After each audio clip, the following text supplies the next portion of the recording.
In this module, we will see how to set up a real photo shoot to photograph the sideboard in a white, abstract and infinite space. I use the term photograph to define the goal of this module because what we are going to create will be conceptually based precisely on photographic techniques.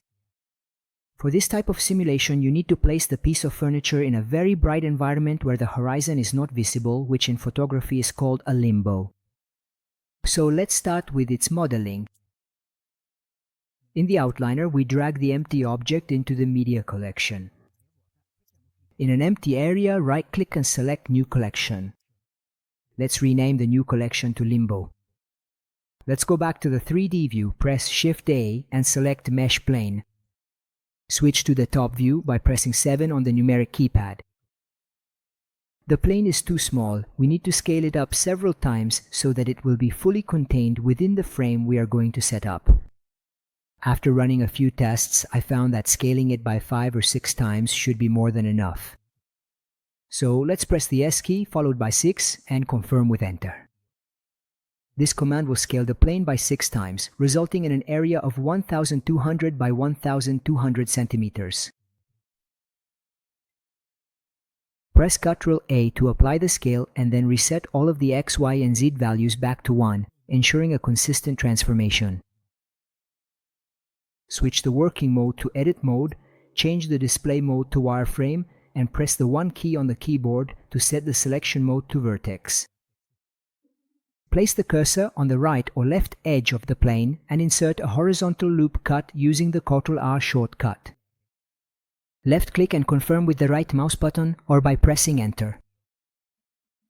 Select the 2 vertices of the plane positioned at the top and use the 3 key on the numeric keypad to set the view to right side. Move the selected vertices along the Z-axis until you reach a specific height.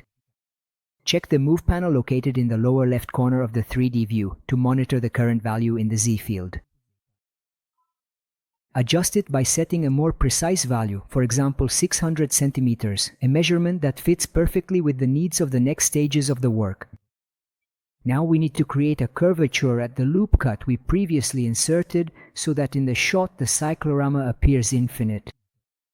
Currently, the loop cut is located beneath the sideboard, which is not an ideal position to properly apply the curvature. So let's select the loop cut and start moving it along the Y-axis, bringing it behind the sideboard by an approximate amount. At this point, let's open the Move panel to check the current value in the Y field. Let's change it to a more precise number, for example 300 centimeters, which is an appropriate distance for the operations that will follow. Press Ctrl-B to apply a bevel to the loop cut and set an approximate division distance. Then open the bevel panel at the bottom left of the 3D view to enter the correct values. We can leave the width type field set to offset, change the width parameter to 200 centimeters, and set segments to 32 so that we already have a good roundness from the start. Let's switch to perspective view and return to object mode. Let's also set the display mode to solid. Zoom in on the curve we just created. You can notice some segmentation caused by the number of segments we set earlier. To solve this problem, simply select the rim, right-click and choose Shade Smooth. By doing this, Blender smooths out the curve. In modeling, it's common practice to use a limited number of segments to define the curvature of objects. This approach is preferable because it helps keep the file light and manageable, avoiding making it unnecessarily heavy. To achieve smoother and more natural curved surfaces without increasing the number of segments, as we've done, you can use the Shade Smooth command, which visually softens the curves without altering the underlying geometry. We have just taken the first step in creating our photographic set. The cyclorama, both in traditional photography and in realistic rendering, is essential for enhancing furniture products, providing a neutral background that highlights their design lines. Before we wrap up this lesson, let's save our work and get ready for the next lesson, where we will refine the positioning of the camera.